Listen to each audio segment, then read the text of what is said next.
This is Kevin Conroy, the voice of Batman. This is Lauren Lester, the voice of Robin and Nightwing. And you're listening to the DCAU Review. Hosted by Cal and Liam. Streaming at DCAUreview.com. And on your favorite podcast app. Gotham City is out of control. An entire city screaming in fear. Supervillains walk the streets, preying on the innocent. They will learn the true nature of power. The police are powerless. A creature prowls this urban wasteland. Who's that?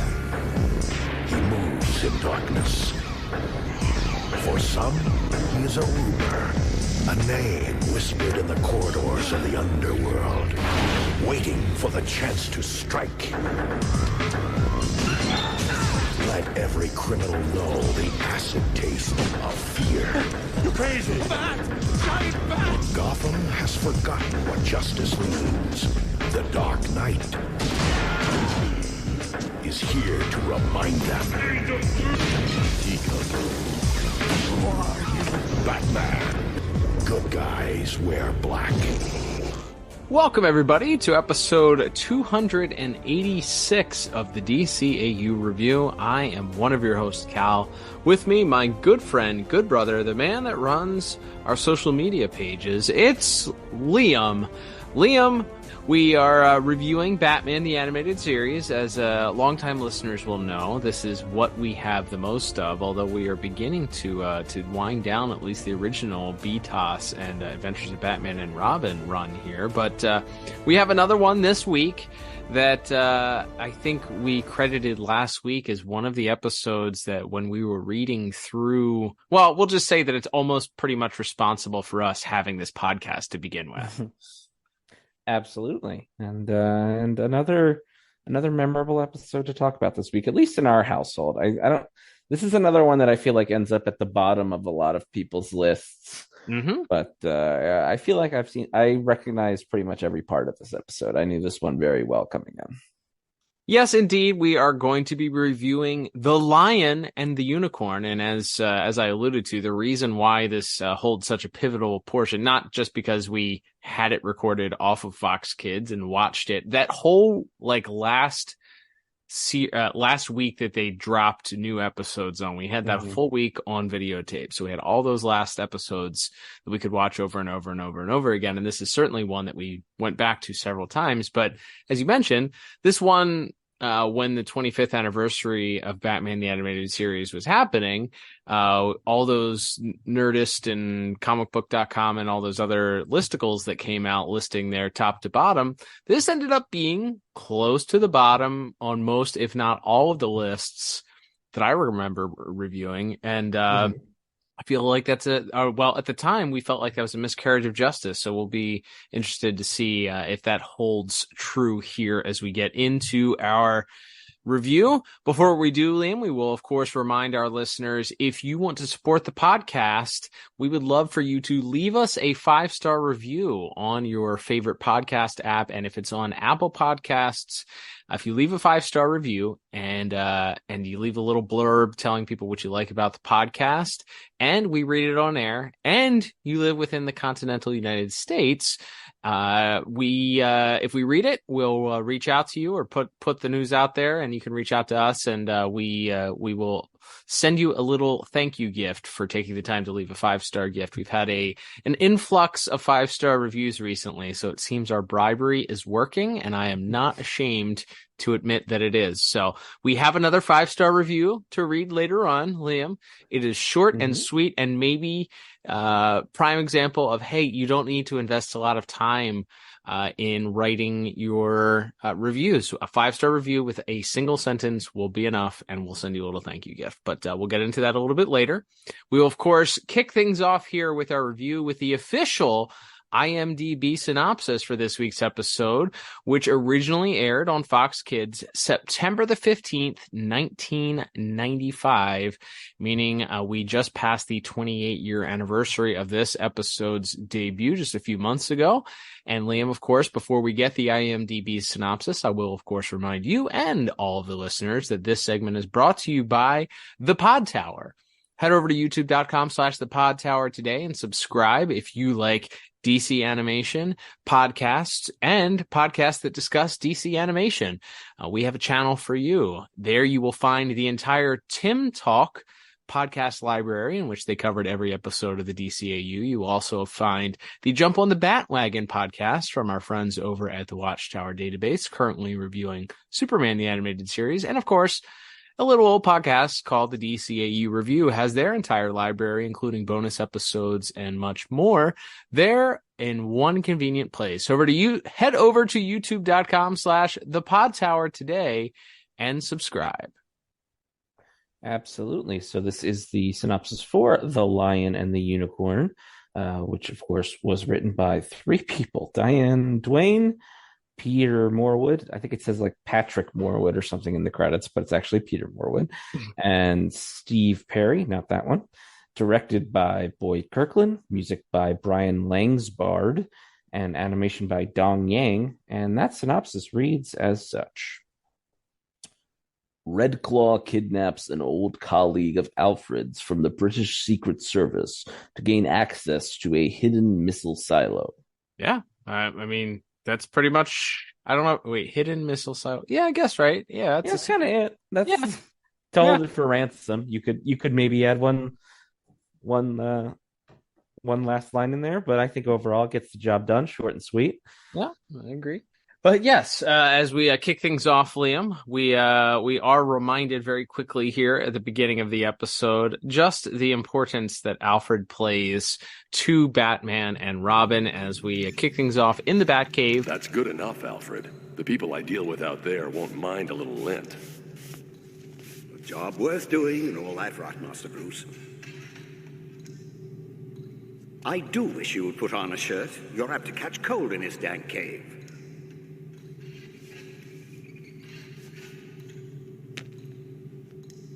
Yes, folks, a perfect 10 for Dick Grayson to take the gold. And the crowd goes wild. Yeah! Did you hear me, Master Dick? Right! Yes, Alfred. Right away, Alfred.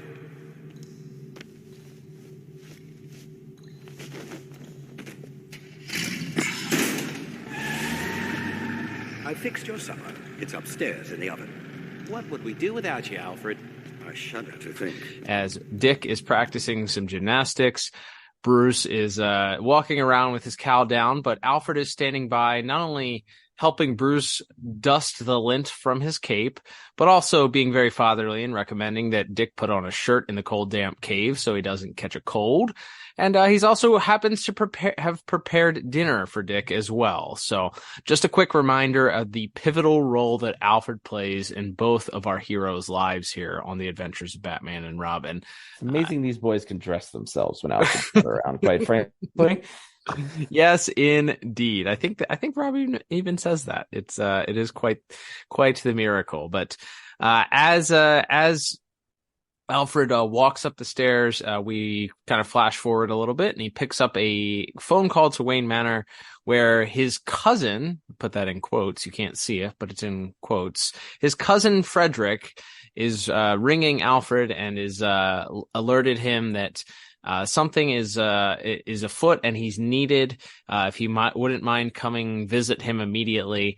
And Alfred, of course, seems to pick up on whatever it is that cousin Frederick is saying, and agrees to meet him there shortly. He hangs up the phone and is quite pensive, thinking about what exactly could be the matter. We cut back to Frederick, who is hanging up the phone, but we get someone behind him in a red tunic is threatening him. So we know that this already is something is afoot when it comes to Alfred's journey here. We get the next scene. We cut back to Wayne Manor, as Bruce is reading a piece of paper as Dick comes down, asking Bruce where Alfred is, and that he went to get breakfast. Instead, all he found was, I think that's supposed to be in like a waffle, like an Eggo waffle or frozen waffle or something. It was not animated very well, but I'm just going to say it was a waffle. Hey, was a butler's strike called? I came down for breakfast and all I found was this. Where's Alfred? Dear Master Bruce, my apologies for leaving so abruptly. I've just learned of a personal matter involving a cousin of mine that must be resolved immediately. I shall endeavor to return in a few days. Your obedient servant, Alfred. Must be pretty important. Alfred wouldn't leave a dirty dish unwashed if England were sinking into the sea. I know. Later on, we cut to foggy London town. It is extremely foggy as we see Alfred has arrived and he's getting off a bus, a double-decker bus. They really drive home the fact this is England. It's foggy. People are wearing bowlers. He's getting off a red double-decker bus, and he's a big red phone booth. That's like the only thing they were missing. True. Good point. Yep, they could have thrown that in there for posterity, but Alfred is met by two rough-looking gentlemen by the name of Bert and Ernie. We'll talk about them a little bit later in visuals, perhaps. But Bert and Ernie greet them and mention that they actually identify him as Alfie, and they said that Freddie sent them to pick them up, and Alfred immediately is tipped off that these gentlemen are up to no good because Alfred knows that he doesn't knows that Frederick doesn't like to be called Freddie, and that Frederick also knows that Alfred doesn't like to be called Alfie. So he sort of trips them up using his umbrella and is able to get away from them, disappearing into the fog.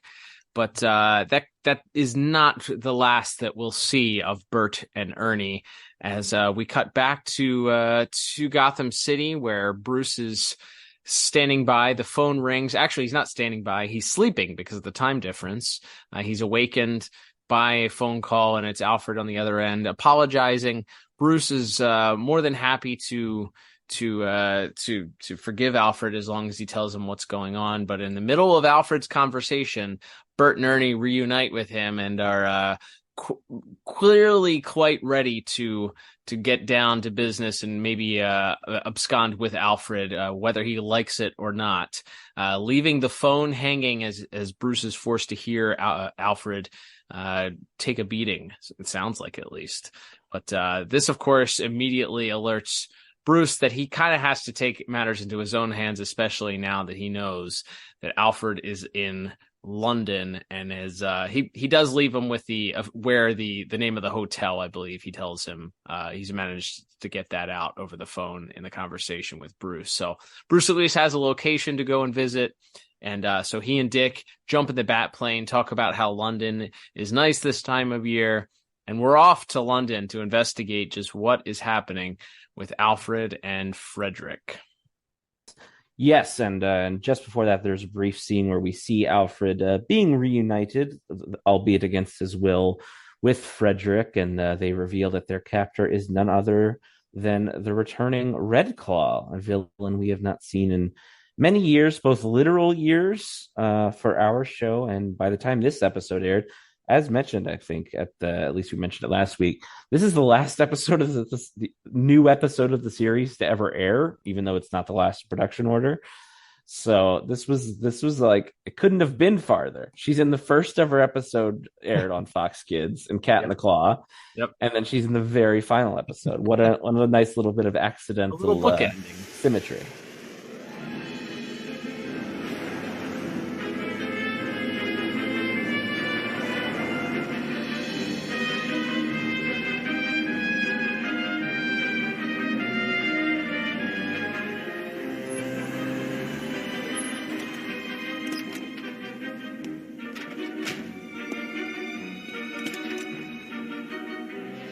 End of the line, mate. It's good to see you again, old man. I'm sorry it has to be under such circumstances. Exactly what circumstances are we talking about? My heavens, Redclaw. So pleased to make your acquaintance, Mr. Pennyworth. If you do exactly as I say, you might live to see tomorrow. Yes, she makes it clear that she has this plan for as we find out, an abandoned missile silo. But yes, as you mentioned, Bruce and Dick head off to the very foggy London. Let's talk about this in visuals. This is a fun episode just for the change of scenery. But we do see Bruce and Dick in their street clothes walking around Alfred's hotel room looking for any sort of explanation for what exactly happened, and we see that the two thugs that accosted Alfred, Bert and Ernie, are still holed up outside and follow Bruce and Dick as they head into the alley outside, only to find out that they've seemingly disappeared. And in their place, Batman and Robin have arrived and take out the thugs. There's a literal, it's a car chase on a double-decker bus. As you said, this could not be more England, London stereotype if you tried. But yes, after a brief struggle there, Batman and Robin are able to crash the double-decker bus. And as Batman and Robin sort of begin to surmise who may in fact be their employer, Batman, the lazy bastard, is just like, we'll just wait for him to wake up. They'll tell us. And then Robin, doing like the tiniest bit of work, picks up the guy's arm and notices there's a Redclaw tattoo. And it's like, oh, hey, idiot. We don't have to wait. We don't have to, detective. Right. You just had to look for 2 seconds, and they found that out. So Batman and Robin head off to I don't know. Is this MI6? Is this the James Bond organization? They don't really say. They don't really say. All that Bruce, as they're in that hotel room, kind of looking around for evidence, all Bruce happens to mention is that Alfred was like involved with their intelligence agency as he says as a desk clerk, so it's not quite, and forgive me, I haven't seen any of the HBO Max or Max series Pennyworth, but from my understanding, that show basically made him James Bond, like he was a secret agent. So, and that's changed from, depending on what I was gonna say, yeah, sometimes he's like a Royal Marine, he's like more of a fist to face type of guy, and sometimes he's more of a, like you said, more of a James Bond suave spy type, I guess. Yeah, this I think it sounds like they tried to make it more boring, less like secret mission type of work that he had to do. They mentioned he was great at diplomacy and may have diffused a few intense situations between neighboring countries. Right. No real world parallels to mention this week. The real world about that. You could use an Alfred or two. Yeah. Oof, no kidding. Yeah.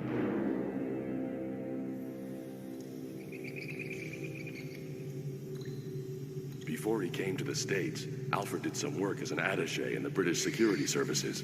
More desk jobs than field work. But he acquired quite a reputation for diffusing diplomatically dangerous situations in high security areas. And I always thought he was just a nice old guy who polished the silver and fixed me sandwiches. He's fixed more than that in his time. Underneath Alfred's very proper exterior is a highly resourceful government agent. He mentioned his cousin. As far as I know, he has no living relatives. And cousin can sometimes mean a fellow member of an intelligence organization. I hear England's nice this time of year. But anyway, back to the cartoon. Yes, we Batman and Robin drop in on this secret government meeting, whatever it may be, and begin to interrogate the officials, who are a little bit reluctant to share info with them. But Batman reveals that quite frankly, he already knows quite a bit about what's going on, and also says that if they give them the location of this missile silo, wherever it is, that he can bring them Redclaw, who's of course a very wanted fugitive across the world. So they agree to share with him this file, which is labeled not top secret, but which I think is very funny, very British. And they learn that it's a castle just off the coast in Scotland. So Batman and Robin are off, and probably talk more about this next section in visuals mostly, but there is a little brief moment. We cut back to the interrogation as Redclaw is trying to get these codes out of Alfred and Frederick that will allow her to arm and possibly launch the missiles that will attack London if she does not receive her ransom that she is demanding. And she in fact injects them. This is where it gets very James Bond. She injects them with truth serum. And, one of those. Yeah, I guess it is I think a real thing. I don't know how reliable it is, and I imagine like the difficult part is I don't think it forces you to talk if you don't want to talk. Yeah, maybe, I don't know. Maybe it just makes you delirious, and so you're more suggestible to answering questions when asked. I don't know. I'm not an expert, but it's just called truth serum, plain and simple here. And we've all watched enough television and movies to know what that means. So we get Frederick breaks down instantly, the coward, and gives up his part of the code, but Alfred's trying to hold out. And Redclaw, despite not having the full code, decides that she's going to give this television broadcast out to I guess the Queen, and demand this ransom, or else she will be launching these missiles. We get kind of a long section of Batman and Robin fighting various Redclaw thugs. I found this very interesting, Cal, thanks to the DCAU wiki. You may be asking yourselves, this episode being based in London, I know we were all thinking it. How did Redclaw's thugs get guns? You know what? I was just about to ask you, Liam. I sat down here and I was thinking the burning question that I had, the thing that was the most unrealistic thing about this was all of Redclaw's thugs had guns. We know London, England, you can't get guns in London, England. There's a gun ban. How on earth would thugs have gotten guns in order to, especially this many guns, in order to take on the Batman? Well, thankfully, Cal, we needn't wander no longer. The experts over at the DCAU wiki page, just to be clear, I'm not mocking this. I think it's wonderful that this is listed in the trivia section of this episode. But here's their explanation. And I quote, "While Redclaw may have smuggled weapons into the country for her crew to use, the incidences of gun-related crimes are much lower in the UK than in the US, and one of the lowest in the world. It would ordinarily be unlikely to see the criminals all armed with a variety of handguns, shotguns, or machine guns. The former idea of smuggling weapons is the most probable, as criminals do not obey the law, ergo, they are not going to pay attention to any law that prohibits ownership of firearms." So the answer is that they're bad guys, so they brought guns. That's the mystery solved on the front of how Redclaw's soldiers got weapons. So I know that was the burning question on every one of our listeners' minds, and I thanks to the genuinely wonderful DCAU wiki page for once again solving a question in their trivia section for us. But yes, as we continue with the episode, Alfred is still holding out. He's sort of speaking in various rhymes and riddles, seemingly trying to throw Redclaw out throw Redclaw off as Batman and Robin continue fighting through the thugs, as well as some death traps. There's there's an acid room. Yeah, I didn't get that. Like, that's the only one though. Everything else is just guys with guns because they're going through a castle. But there's one room that just has gargoyles that spit acid. Yeah, I honestly, in my mind, because it really, like, you can't, the acid doesn't burn through anything else. It just kind of lands on the brick, and it, like, you see the waves from the heat and all that stuff. I just thought it was a room full of coffee. I thought Redclaw was just emptying out, and it's like brown. It's not your typical like neon green like they like to color acid. So I just assumed that it was, maybe it's tea. We're in London, England. Now we're talking. It was the tea trap room. I think my headcanon says it was all hot tea, and that was what that was. Absolutely. But as they continue on, we cut back to Redclaw, who hears Alfred repeating what seems to be a gibberish phrase, "the lion and the unicorn fighting for the crown," which actually, here's another bit. I'm doing a lot of reading off of various wikis this week. This is a real, I believe, English nursery rhyme, which goes, "The lion and the unicorn were fighting for the crown. The lion beat the unicorn all around the town. Some gave them white bread and some gave them brown. Some gave them plum cake and drummed them out of town." Rhyme town with town twice. I don't care for that. But that is the lion and the unicorn rhyme, and that is, as it turns out, the actual code. Give me the code, or I'll... The lion and the unicorn fighting for the crown. He can't be resisting the drug this long. It's impossible. The lion and the Wait, he's not resisting. This doggerel is the code. The lion and the unicorn.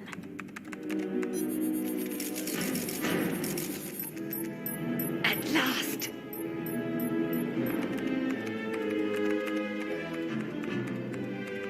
Alfred's code is not a series of numbers or any simple word, but it is in fact the lion and the unicorn. And so as we prepare for our final sprint to the end of this episode, Redclaw has the missiles armed. Batman and Robin about to break in, and things are looking a little dire as our villain gets a little bit more desperate to pull off her plot. That is right. And so as Batman and Robin continue room by room defeating each and every one of Redclaw's thugs, she decides it's time to escalate things. She goes over to the counter. She had already started the countdown for the missile launch at 60 minutes, of course, like every evil villain would. But she then quickly goes over to the computer, changes the countdown to a much more reasonable 5 minutes, I believe it is. And we know that the stakes are raised at this point as Batman, Robin is able to get into the room and overtake the thug. Well, actually, he doesn't overtake the thug. Alfred overtakes the thug. Right. With his help, Alfred knocks out the thug that answered. Robin would never hit a woman, but Alfred doesn't have that problem. He not only does he hit her, he clocks her over the head with a Louis XV chair, and is more upset over breaking the chair. Which you gotta love. Wonderful. But Redclaw knocks out Robin in that moment. She comes from behind, hits him over the head, knocks him out, runs over to the computer, changes the countdown to 5 minutes, locks the door behind her. Batman is able to get through the door using some sort of acid or something. But once he's able to get through, Redclaw makes her escape out a side door. Batman is preoccupied with the missile itself, asking both Alfred and Frederick if they have the kill switch. They both say that they do not. So at this point, we know that it's Batman on his own, his favorite thing to do, and that is to get in the bat plane and chase down a missile. You know, if you've seen him do it once, you've seen it do him 1,000 times. So the warhead launches before Batman can stop the countdown. So he gets outside into the bat plane, presumably not parked that far away, and is in hot pursuit of the warhead as it heads right towards London. And as he seemingly has the missile dead to rights and is about to blow it out of the sky, he's surprised from behind as stowing away in the back of the bat plane is none other than Redclaw. She grabs him by the head, begins distracting him. This causes the bat plane to swerve away and out of control, losing sight of the missile. Batman has to do what he has to do to try and defend himself. Redclaw rips his mask off. Not quite sure if Redclaw is able to see Bruce completely or identify him as Bruce Wayne, but she does manage to rip his mask off. And Bruce, thinking quickly in that moment, uses the ejector seat, which we've seen used before, which shoots out the back seat, and we see Redclaw parachute gently into the River Thames. There's some discourse on the DCAU wiki as to whether or not she drowns, or because it is sort of in the middle of the river, and I don't know how vast this thing is, but I don't know. DCAU wiki seems to think, since she's never seen or heard from again, that this is she perishes, perhaps drowns in the River Thames. But leave it to your own headcanon to decide. Batman is in hot pursuit of the missile and is doing his best to regain his composure from the seat. He now has a convertible for an airplane instead of now that he's launched the roof off of it. But he is able to get back on course. And just in the nick of time, just as he tried to do in the Doomsday Sanction, he's able to successfully knock out the missile out of the sky, preventing it from detonating directly over the it's Big Ben, but that's not what Big Ben is. Like I had a friend that recently visited London, and Big Ben is like one of the clocks, but it's not like, or it's the name of the building, but not the name of the clock or something like that. So it's what we uneducated Americans would call Big Ben. So it was either that or the big Ferris wheel. Those are the only two London landmarks that stupid Americans like us would. It wasn't the tube. It wasn't the tube. Right. But yes, it detonates directly over there, and all is well. Everyone is safe and sound, and we get a little postscript as Alfred and Frederick are at the airport, and Frederick tries his best to convince Alfred to get back into the service of things and to maybe get back into serving his country. But Alfred is happy in retirement and communicates very clearly that he's happy with a job back in Gotham. So I don't suppose you'd consider coming out of retirement and taking up civil service pay grades again? Hardly, old man. I've become accustomed to my style of living. It's a great pity. It was just like old times. Give my best to Whitehall.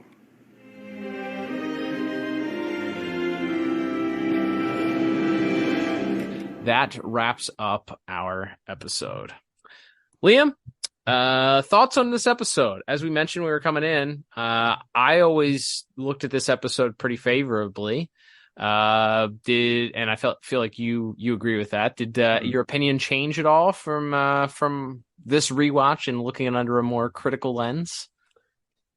I don't think it's a masterpiece by any measure. And as we mentioned, there's kind of quirky things, like there's just a death trap in one room, and then the rest of the room is just guys with guns and whatever. Like, there's little things I can nitpick, but overall, this feels very much like this is like I feel like this is like a 70s Batman.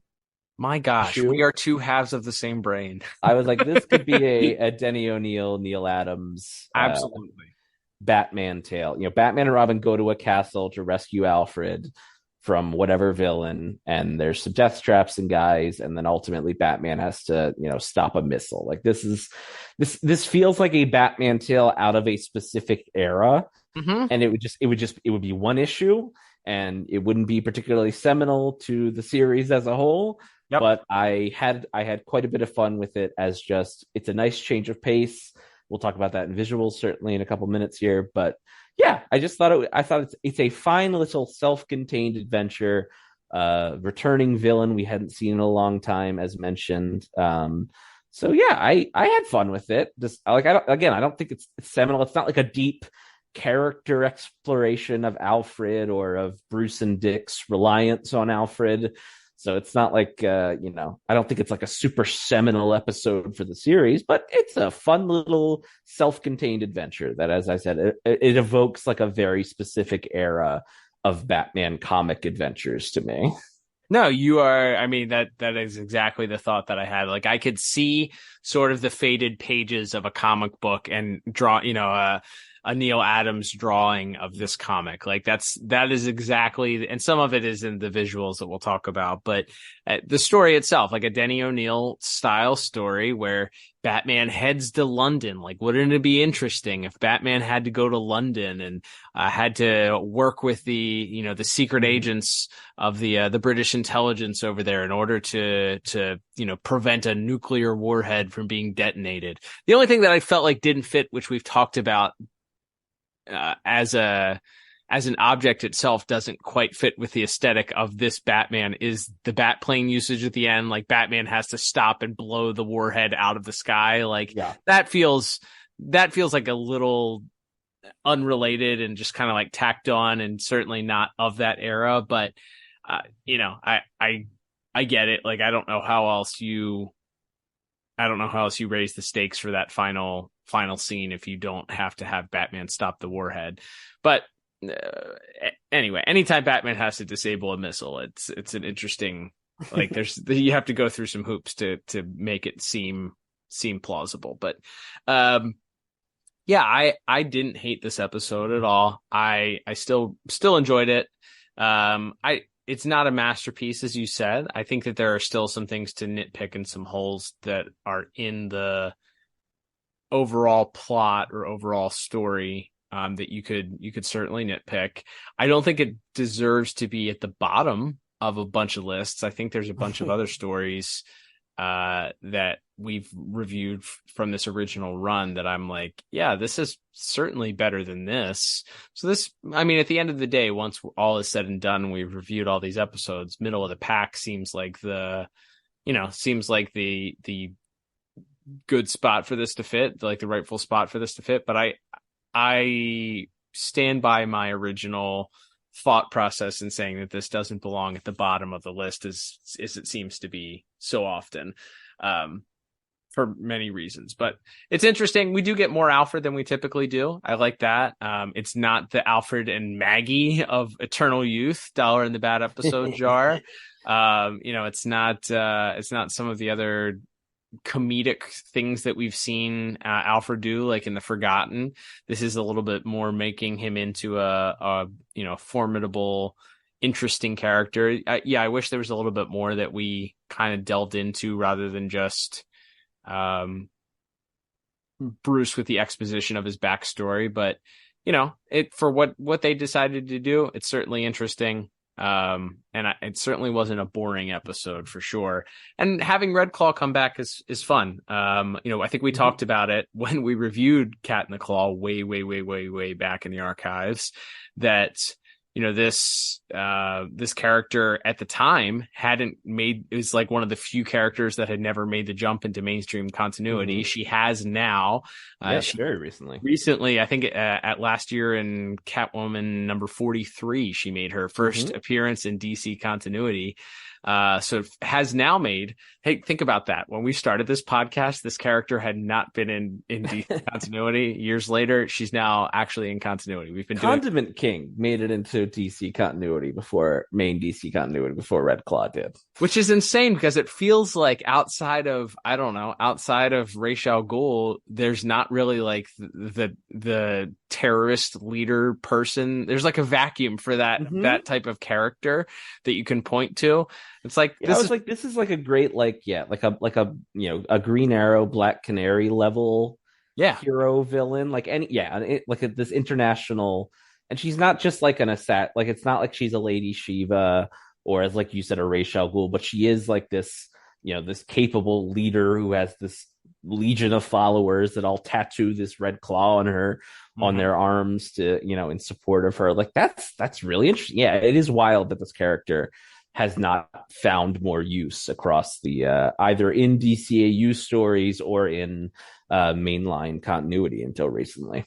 Yeah, very, very odd that they haven't done so. But yeah, a very interesting character, very underutilized. We'll talk a little bit more about her. The voice that she carries certainly gives a lot to the character itself. But overall, I ended up, Liam, with a 7 out of 10 for my plot for this week. I think there's some fun to be had. I think Bruce and Dick, especially. Maybe the type of combat that they end up going through isn't as interesting as we would have liked it, but I love seeing Batman and Robin working together, just taking down bad guys. There's plenty of Bruce and Dick working as detectives together, but mostly Dick actually doing some detective work. And as we talked about, the setting being out of Gotham really makes the episode, to me, as we'll probably talk about a lot in our next category, but. All of those factors working together, and there's that sort of love for that. You could pick this up. It's, as a Detective Comics issue from the 70s, and like this story would fit right in there. That hits me right in the feels. I love that era, and there's a lot of cool one-off stories that I think are lost to time, unless you have the wonderful DC Universe Infinite app, in which case you can read every Batman comic. Man, what a wonderful app, Liam. Am I right? It sure is. That's right. But yeah, absolutely. If I didn't say, I also gave plot a 7 out of 10 for for all the reasons we've just talked about. And it's like I said, it's just a fun little self-contained adventure. Really like the Redclaw character, and it is fun getting to see a little bit of a different side of Alfred, other than, I guess, it's like the Forgotten and maybe a little bit in like his Silicon Soul. We don't really get to see Alfred in the middle of the action too often, so it's fun to see this version of Alfred, who's much more sort fatherly have to get his hands dirty, so to speak. And yeah, it's a lot of fun. And I will just mention this only half counts. Redclaw does appear in Batman Gotham Adventures #3, but it's like a TV version of Batman that a kid is watching on television, so I don't think it counts. That's right. All right, good point. Yep, somebody may have tried to call that out, so got to cover our bases here. All right, Lane, let's move on to our next category, which is going to be animation and visuals. And according to the DCAU wiki, we have Dongyang Animation responsible for this week. And before we get into all the fun that we had, I would say the one word that I would use to describe this animation as a whole for this episode is inconsistent. Everyone... Their models changed throughout the episode. I'm not sure if it was the difference in storyboarding, if this was picked up by one artist and then given to somebody else, or just different. Yeah, I don't know. The way that Redclaw looks in the first scene compared to how she looks like a Bruce Timm pinup in the last third of the episode. The first part of the episode, she does not look like a Bruce Timm pinup. I don't know what she looks like, but very angular, more I was gonna say there's a couple shots of her back, and she looks a little bit more built out, like she's supposed to be more muscular. But yes, in that final bit in the bat plane, and then some of the other points where she's interacting with Alfred, I feel like she loses that, and like you said, takes on the more traditional, very, very small, svelte shouldered Bruce Timm, generic woman body that a lot of the characters take on. So it's like, it felt like they were going to make her a bit more physically formidable, which makes sense because she karate chops Freddy and knocks him out. And then I think it's supposed to be she chops Robin in the neck as well. But the way it's framed, it actually looks like she just backhands him and just knocks him right out. So I feel like she is supposed to be a more physically formidable character. But I feel like her proportions change a little bit throughout the episode that throws that off. Yeah, and I think some of our characters change how they look. We get more Bruce and Dick in this episode than typical, I would say. And they look, I don't know, they just kind of change a little bit from scene. I feel like, I don't know if the neck is longer or something. I feel like the proportion of Batman's head to his body is a little wonky in this one. I feel like maybe this is nitpicking, but it just feels like he's got the super square jaw and everything. Like I don't know if this is a Dongyang animation thing, if that's just the way that Boyd Kirkland and some of the other storyboard artists who worked on this episode, that's just their Batman is a little bit more svelte, but I feel like his neck is longer, but his head is smaller, and it's throwing off the proportions of the very boxy, very square jawed look that he has. Otherwise, it's like it's not totally off model or totally different like some of those earlier season 1 episodes, but it's definitely noticeable. And I think it lacks, especially I think at the end when she rips the cowl off. And I will say, I think the animation as far as like the hair blowing, blowing in the wind and all of that, when the blast shield comes down and whatever, I think is really impressive. But the actual ability to stay on model for these characters, as we've been talking about, a little bit inconsistent here. Yeah, that's the scene where Batman goes to visit the intelligence officers in that office too. It's very, very odd. Like Batman's eyes feels like they're the wrong shape or something for his face. And he's just kind of, I don't know. It just does not look quite on model for that scene. So, I didn't love that. I felt like there was a little bit of inconsistency. Again, we've talked about it before. Like it doesn't have to be the same, on model square jaw Bruce Timm model sheet, or whoever did the model sheets, for the original, guides, but whatever it is, we just ask that it be consistent. Like it has to be consistent across the episode. Otherwise it might take you out. which it did in this case. But we did talk about, Liam, a lot at the top about our setting for the majority of this episode, which is London. Lots of fog overlay on a couple of the scenes, especially the scene with Alfred getting off the bus as he's approached by Bert and Ernie. Bert, by the way, I am shocked that not one of the wikis that I looked at mentioned. Obviously, we get Bert and Ernie from Sesame Street. That's a pretty obvious one. But Bert is clearly visually modeled after Bert from Mary Poppins. Like, yes, he's Dick Van Dyke from Mary Poppins. Like, how did nobody pick up on that? He's the chimney sweep. He's the worst American Cockney British accent of all time. Absolutely. Yes, that's a great point, because I did think about that with a few of the designs, but for whatever reason, Bert from Mary Poppins, even though as soon as you said that, like, oh, the way we'll talk about his voice actor in a minute, like it's the very over the top Cockney accent, like, yeah, of course it's Bert from Mary Poppins. So I was one of those people that didn't necessarily notice that right off the bat. I think I just saw the Bert and Ernie and left the reference there. I did wonder, I was trying to figure out if Freddy is based on someone specific. Like, I was looking through headshots of various older British actors, but it's hard to find. Like, if you just Google British actor mustache, it's mostly Henry Cavill, first of all, and then from whatever Mission Impossible that was, and then like it's almost impossible. It's an ungoogleable question. So if anyone out there, if that catches your eye as a specific actor that Freddy's based on, please reach out to us on the socials.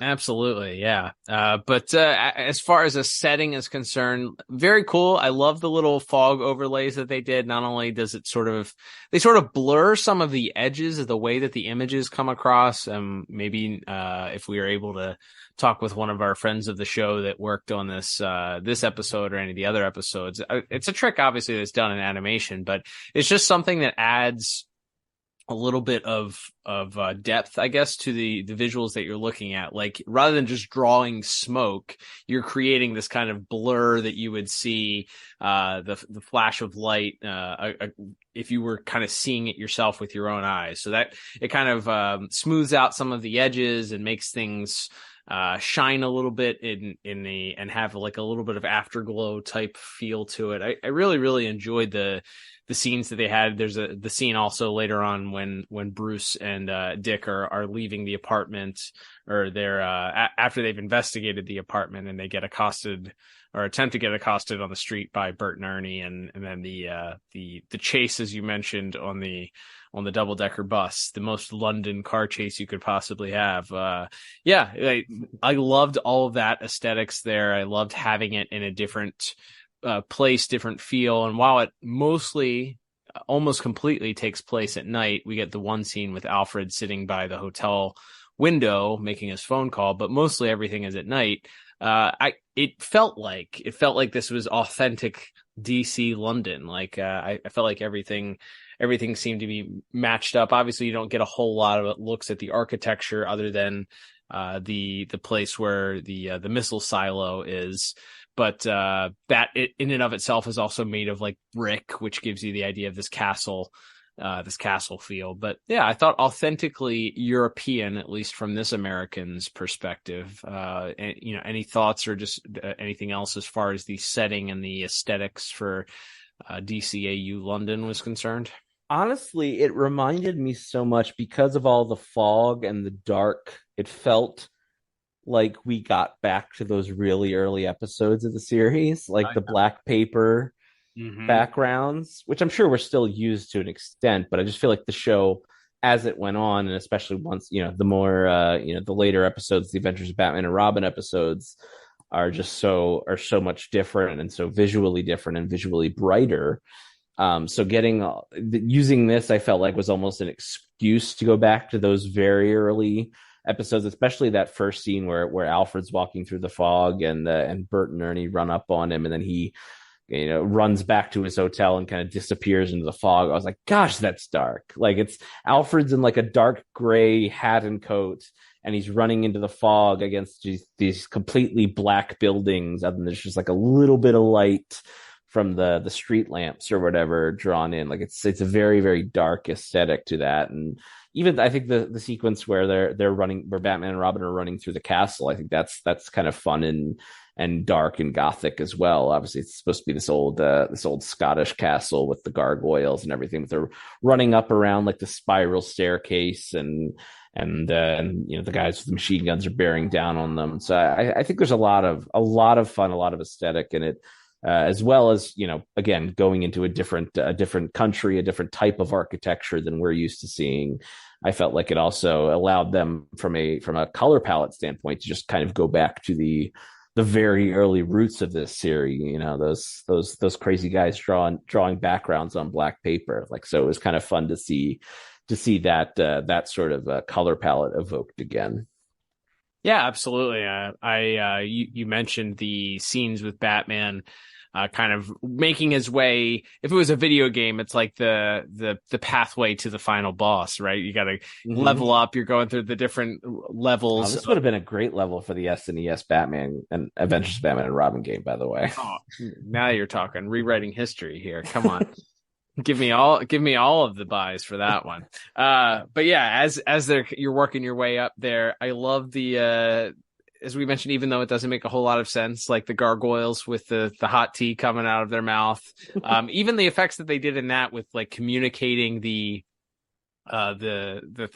liquid was temperature was hot. You could see the heat waves coming up off of the ground and sort of distorting the vision as you're looking through it, just as you would on a hot summer day, seeing the heat waves come up off of it. So whatever this liquid is, certainly I love the way that they communicated. Also, Batman and Robin just pull the guards off that come out to check on them once this liquid is passed, and they throw them down into the liquid. Are they dead?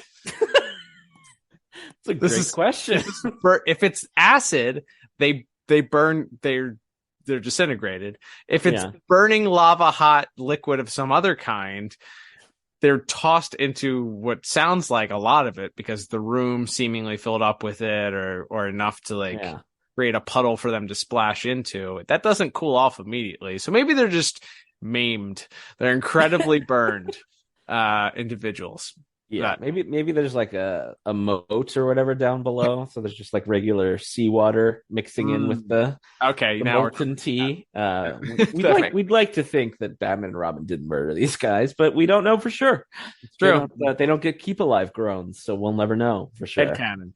That's right. And then the next scene is maybe one of my favorite things that they did as a way just to evoke how cool Batman is, where they're going to the next level. There's a door, and there's these guys that are just terrified on the other side, having heard and seen Batman work his way up already through this. And there's a knock at the door, and they open the door, and it's their friend, one of their colleagues, and he just kind of wanders in, faints, and then these smoke bombs pop out of his hat.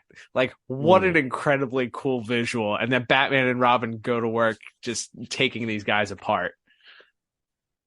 Absolutely. Yeah, it's a phenomenal sequence. I also I love the bit where there's like three of the camera is sort of facing these three guys as they're walking towards the camera, and then there's like four of them, and we see Batman just like swoop in from the side and take one of them out. And then the next guy Robin takes out, and then Batman takes the other guy. And then all of a sudden the last guy turns around, and all of a sudden he's alone. And here comes Batman to take him out. And you get this great zoom in on the bat symbol of his chest as Batman kind of bears down on him. Great. Some really fun. I would credit that to the direction, I'm sure, in the storyboards as well, of some of the zooms and transitions as well. They do some kind of cool, like I don't know where it's like it kind of gets cloudy, like it's like you throwing a pebble into the water or something like that. But there's some very cool scene transitions and zooms and things in this episode that look like they would be quite difficult to pull off in animation. So again, credits to Mr. Kirkland, the late Mr. Kirkland, and Dong Ying, our animation studio.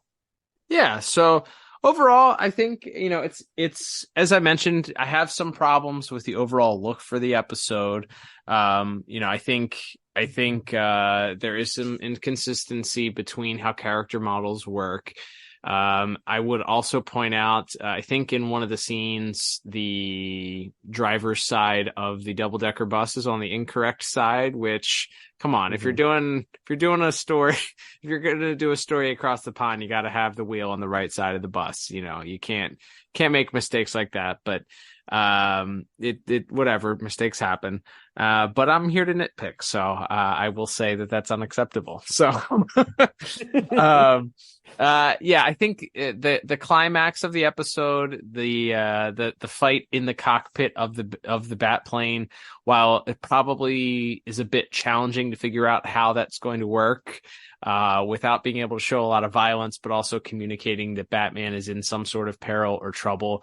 I think that it is pretty interesting how they ended up doing everything, cutting back and forth between the radar and the missile and Batman sort of being caught off guard. And I did not remember, even as many times as I had seen this episode, I didn't remember that Redclaw was behind him. So when she jumped out, I was like, oh, that's how this ends. Very interesting. So yeah, it is kind of anticlimactic that she just sort of floats down into the river, but again, you're not going to have Batman beat up a woman, so I guess that's the easiest way for this to go, and he outsmarts her in the end. And the overall score I ended up giving animation visuals was 6 out of 10.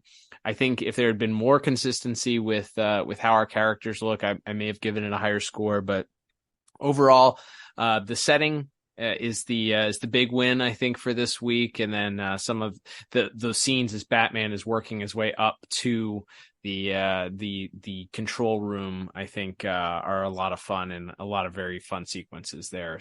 What about you? Yeah, I ended up at a 7 out of 10. Like I said, I think there is some inconsistency with our models that takes me down a couple points, but yeah, still, like I said, the aesthetic of the episode, the color palette, and just the unique setting of the castle being, as you said, it's very Final Boss video game, and that final bit in the plane is kind of a fun sequence with it's not a hand-to-hand fight. It's not he can't throw a batarang at her. Like he's got to kind of outsmart her, so letting her pull the mask off and then ejecting her out of the plane is quite fun. So there's a lot of, like I said, I think the animation and the direction elevate this, even if maybe the side effect of that was that it was a little harder to keep everyone on model. Still some really strong stuff across this episode. All right, Liam, let's move on to our next category, which is going to be music. So we have a gentleman by the name of Brian Longsbard, only credited with, I believe, one other episode of the series, so not even one of Miss Walker's other regular collaborators on this era of the DCAU. And I will add, I don't have a lot of notes. I feel like there's we get some like mood setting, vaguely Londony music when Alfred's walking through the fogs, and whatever those we talked about, those strings or whatever that always play when you're in England on the TV show. And then I feel like we get some more traditional exciting music. It's been a while. It's been so long since we reviewed The Cat and the Claw. I didn't pick up on like a returning Redclaw theme necessarily. But like I said, I wasn't able to go back and listen to that Cat and the Claw soundtrack and compare notes here. But I didn't have a lot of specific notes for music. What about you?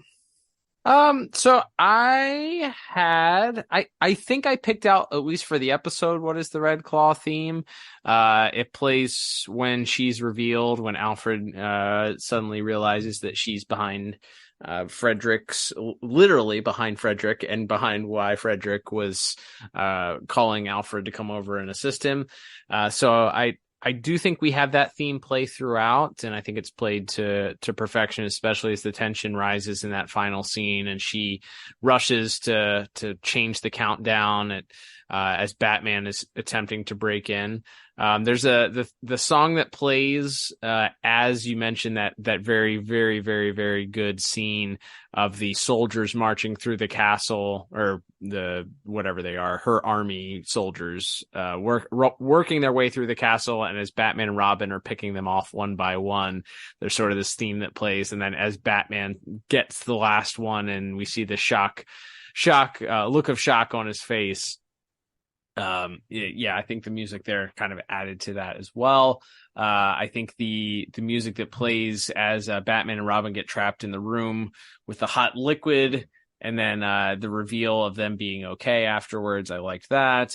I would say the main theme that plays throughout, and then I think the culmination, the final scene, is Batman is chasing after the missile, the reveal of Redclaw, and then ultimately Batman, pressing the eject button and getting back on course just in the nick of time to destroy the missile, culminating with a huge crescendo there. I thought that was done pretty well. So overall, I think the music's pretty good. I enjoyed it for the most part.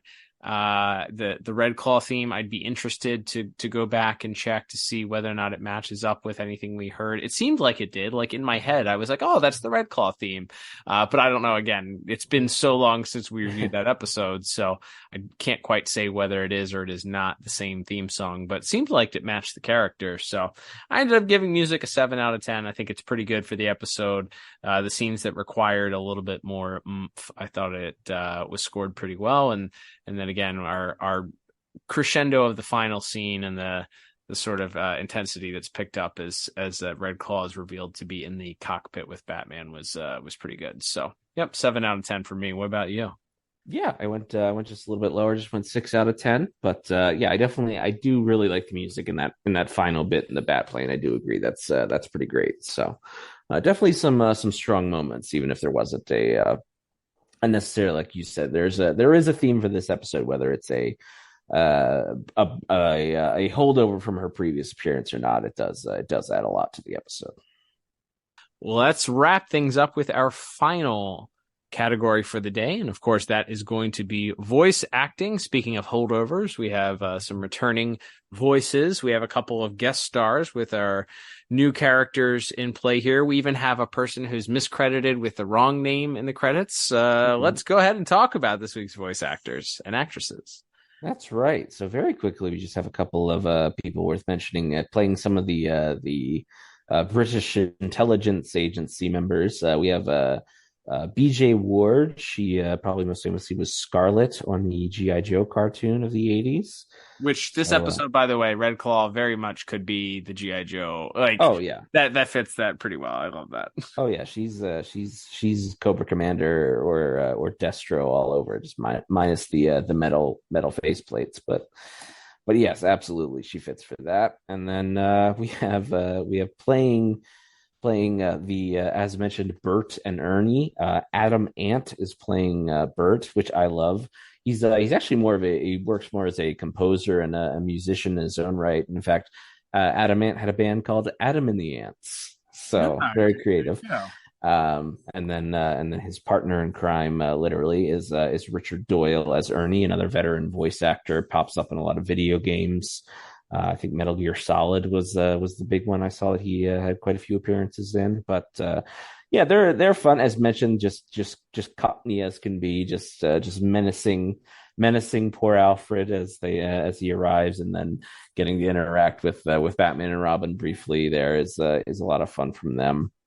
And then our other two guest stars, we have Roy Dotrice, I think a veteran stage actor in Britain, but maybe best known, at least in live action, playing one of the main roles on the live action Beauty and the Beast show, which I believe Ron Perlman was the Beast on that show. So there's another DCAU connection for you. And I think also known as for his voice act and stage work.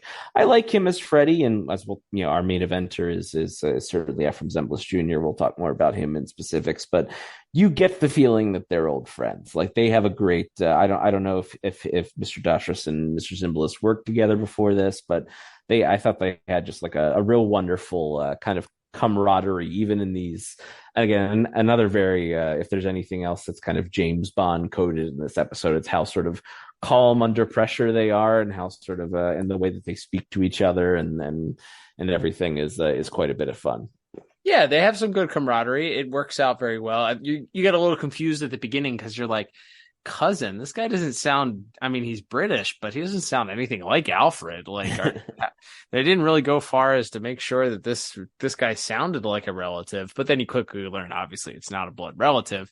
So yeah, he's a proper British gentleman, and he doesn't have a ton to do other than the brief phone call and then the interaction that he has once Redclaw is revealed to Alfred. But yeah, overall, I think he did the job that he was asked to do, and good for him and being able to get that job. And yeah, he comes across again. It's sort of Batman sort of through exposition shares that they weren't exactly like they were.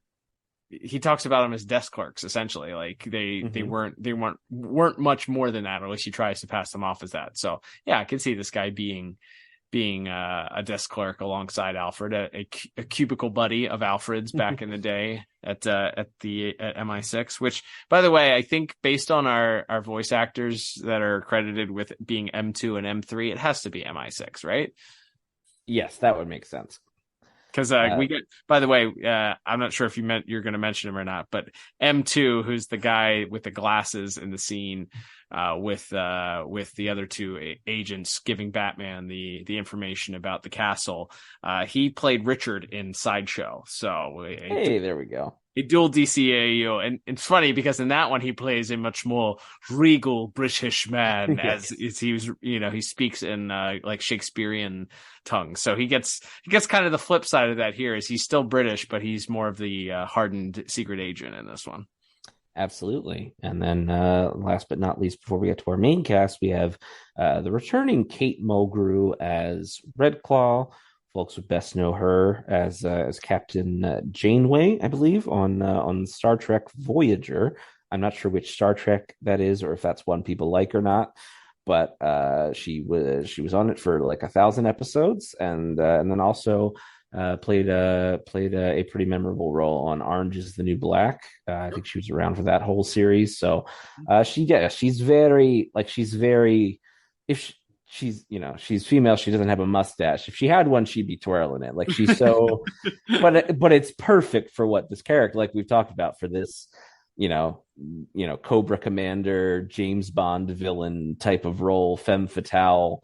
But again, she doesn't feel like Talia or some of our other, international spy characters. Really, she fits this role of like this international terrorist leading this group of soldiers.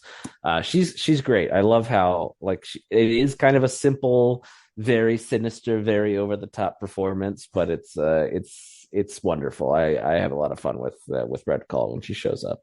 Fun fact off of Miss Mulgrew's Wikipedia page is that she was born with a full set of teeth. Oh, all right. Like out of the womb, already had all of her teeth. So go figure. It's a bad week for wikis. That's right. It's incredible. She's great. I watched, I think maybe the first 2 seasons of Orange Is the New Black, and maybe 3. I don't know how many seasons of that show there are, and she's great in that. And she is American, so she's putting on an accent in that. She's putting an accent in this show too. It's just kind of vaguely Eastern European sort of in this show. It's not like it's not straight up German. It's not straight up Russian. Like it's this very odd, like hodgepodge. Yeah, it's just like you said, vaguely evil European accent. Right, exactly. So, she's great. She's a wonderful actress, and I think. It's the bittersweet bit about this, I think, as we mentioned, is that she's only in 3 episodes. One of them is a 2-parter, so we don't really get to see all of her acting chops. I think she's wonderful in the scenes that she's in.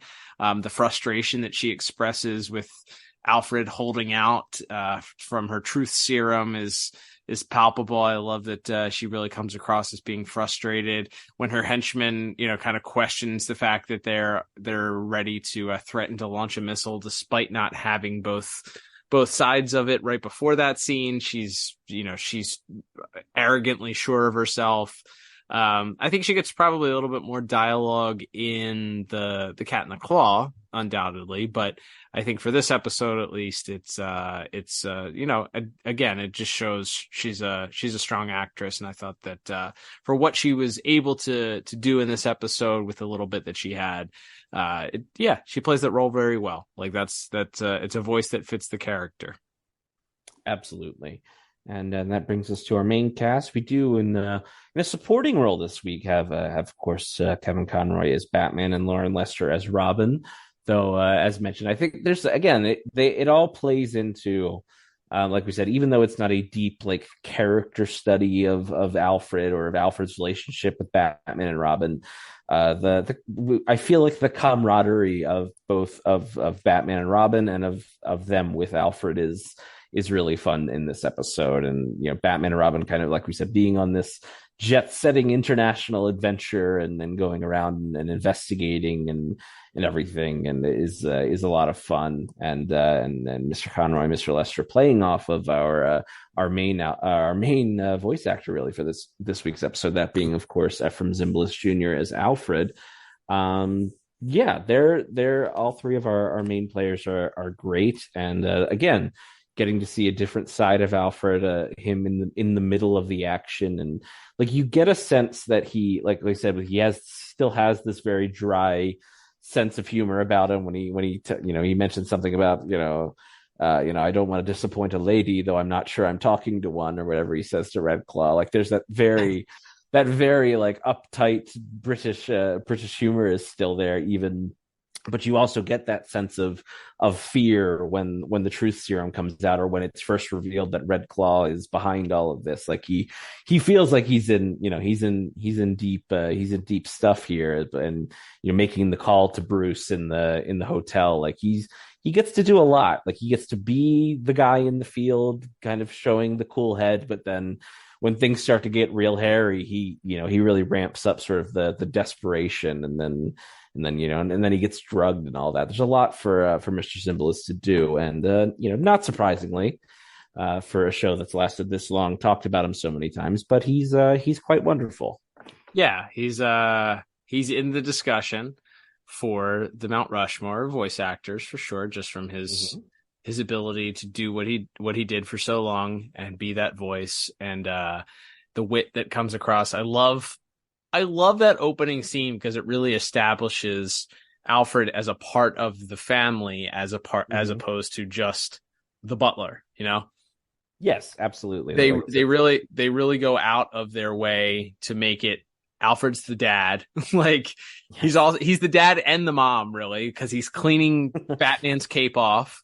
He's making sure there's no lint on it. He's yelling at Robin to put on a shirt in the cave so he doesn't catch a cold. And then we're going to go upstairs and we're going to eat the food that he cooked for them. And then he remarks that, without, because Dick makes a joke about what they would do without him. And Alfred says, I shudder to think. And then, as you mentioned, we get an immediate, like this call that happens afterwards, and we get him and Frederick. And we already mentioned about the chemistry that the two of them have to have and did have for the episode. And he has this very overly concerned tone. And then, the shock and surprise once he's realizes who's behind the actual kidnapping of Frederick and all that. So yeah, it's a dynamic performance, not to mention, as you just did, he has to pretend like he's been drugged. So he's communicating that sort of drugged state that Alfred's in. So all that together, comes out with a really strong performance for Alfred, and unsurprisingly, but it's a good showcase for him because we don't have, you mentioned a couple of the episodes, I feel like, where you get more Alfred than usual. But as far as a Alfred showcase, this is the episode for him to sort of star in, from my recollection, other than Dollar in the Bad Episode Jar Eternal Youth. Absolutely. Like I said, I think it's fun getting to see him And again, they make that point, in Batman and Robin mentioned that, he didn't see a lot of field action as an agent. He was more of a, on the diplomatic side of things and a deal maker and a pencil pusher sort of guy. So he's not doing kung fu on anybody. Like he's not going Liam Neeson, the old man John Wick on anybody. But he still has this, sort of air of, this isn't exactly his first rodeo, even if he knows he's in deep trouble by the end there once the truth serum comes out. So for all those reasons, I ended up giving voice acting a very strong 8 out of 10. Yeah, I went with the same exact score, Liam. I went 8 out of 10 as well. I think everybody's really good. I think that maybe with a stronger plot, something maybe a little bit more heartbreaking, some more dramatic acting from Mr. Ephraim Zimbalist Jr. Maybe that would have pushed it a couple of points up. But with that being said, it's still a great showcase for all of our voice actors today, and I think everybody does a really solid job.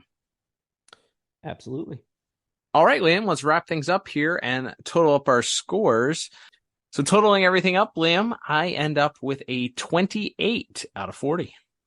And would you believe it? I had the exact same score of 28 out of 40. Even though we didn't agree in every category, the numbers still worked themselves out to the final scores.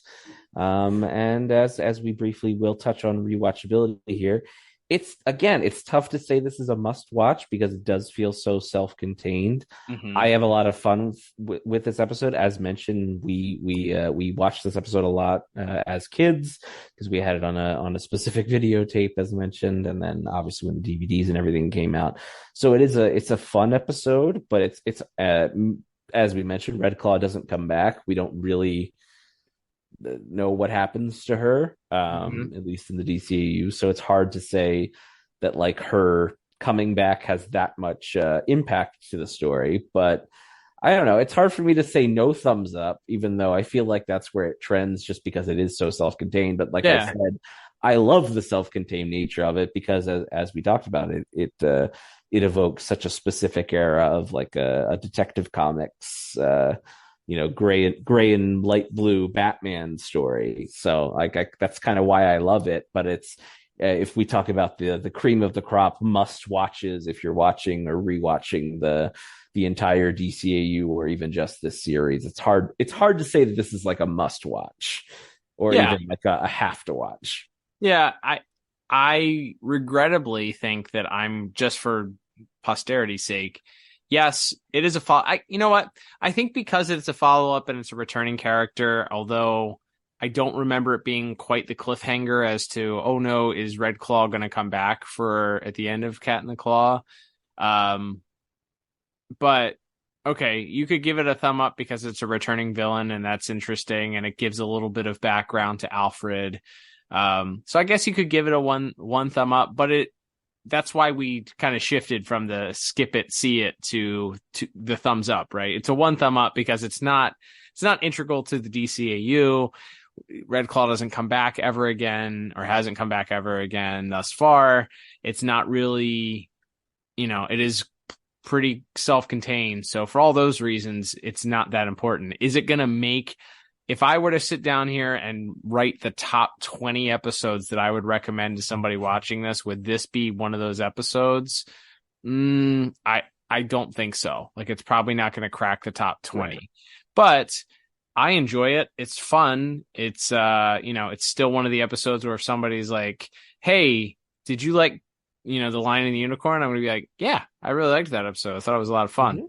Mm-hmm. So yeah, it's hard to score it. I think because of the criteria that we sometimes use with returning villains and, adding character depth and all that stuff, it does do both of those things. So you could give it a thumb up for that, but I also wouldn't begrudge you for giving it no thumbs up either. I was going to say, I feel like by letter of the law, because it's so self-contained, we could say it's a skippable one, but I would put this on the level of like, what is it? Prototype, the Superman episode where he fights basically RoboCop. Right. I'm like, that episode is not particularly like it's not that important or integral to the DCAU. Although I think John Henry Irons makes his first appearance in that one, so maybe that's a bad example. But like it's an episode where it doesn't feel that important to the overall series, or certainly not to the entire universe. Mm-hmm. But I'm just like 10 out of 10 times I would watch this episode. Like Right. somebody was just like looking through episodes of this series, like, hey, is that one good? I'd be like, absolutely, let's watch that one. And Right. this Lion and the Unicorn. So it's a personal recommendation, but for perhaps to preserve the integrity of the thumbs up for rewatchability system. I think this is a skippable one, even though I think we both have a lot of personal love for it. There you go. A very clear as mud explanation for whether or not we recommend this episode or not. All right, Liam, let's begin to wrap things up here. Thank you, everybody, for tuning in. Don't forget, if you would like to support the podcast, as we mentioned at the top, there are multiple ways for you to do so. You can, of course, subscribe to us on your favorite podcast app. You can do so. We are on Apple and Spotify. Spotify, of course, has its exclusive questions and polls each and every week. So if you listen there, click on our little notes there. You can engage, let your voice be heard about whatever amusing question of the week or poll that I've selected to include. Of course, if you do listen on Apple Podcasts, we have mentioned, as we did at the top of the show, invited and challenged you, leave a 5-star review. And if you live within the continental United States, sorry to our international listeners, we will gladly send you a gift if we read it on the air and you reach out to us. So, Liam, we have another review this week, and this one is short and sweet. And as I mentioned at the top, is proof that you don't have to write an entire paragraph in order to win a little prize from us. Absolutely. As we said, you can make it 2 words. You could say "good podcast," and we'll read it on the air and send you a gift. But yes, we do have one here, and it's 5 stars. We only read the 5-star ones, just to reiterate. And it is from the username Nightmare King NWO, and it is titled "I Love Batman the Brave and the Bold." Hey, so do I. And the review states, "I love that you guys covered Batman the Brave and the Bold. It is one of the greatest Batman series ever." And that's all they said. And guess what? 1, I agree, and 2, you can reach out to us through the Instagram or Twitter messages, either publicly or privately. And like you said, like Cal said, if you're within the US, we're happy to send you a gift. But if you're international, we'll still, we'll give you a shout out. We'll shout out your Twitter handle and all that. If you we'll direct people to your page to follow you or whatever if you want that. So you'll still get something out of it if you're an international listener. But we do appreciate that review. And like I said, I agree. I also love that we review Batman the Brave and the Bold. So thumbs up for that. And as mentioned, please leave us a review, because it actually does help the show. Gets us some new listeners and gets it suggested more in the all powerful search algorithms. That's right. That could be you next week. Could be us reading. I mean, don't leave the same review as what was our Nightmare King NWO. Don't copy and paste. Don't steal his review. No. Change a NWO word. is for life, but like give it your own spin. That's right. Exactly. Put your own spin on things. But yeah, that could be you next week getting a free gift. So thank you, Nightmare King NWO, for your contribution. Also, other ways for you to support the podcast include following us on social media at DCAU Review, both on Instagram and the website formerly known as Twitter, now known as X. We are both on there, and we love both. It's like very 2 different audiences on both of those social media platforms, and it's amazing the things that we are able to talk about, the things that we see, the things that we interact with, the people we interact with. It's a huge part and an enjoyment of what we do. I know, as we say at the top, Liam runs our social media. I am a sometimes silent, but oftentimes I will chime in with my own observations as well. But it's a lot of fun. We have a blast doing it. So make your voice be heard if you're interested.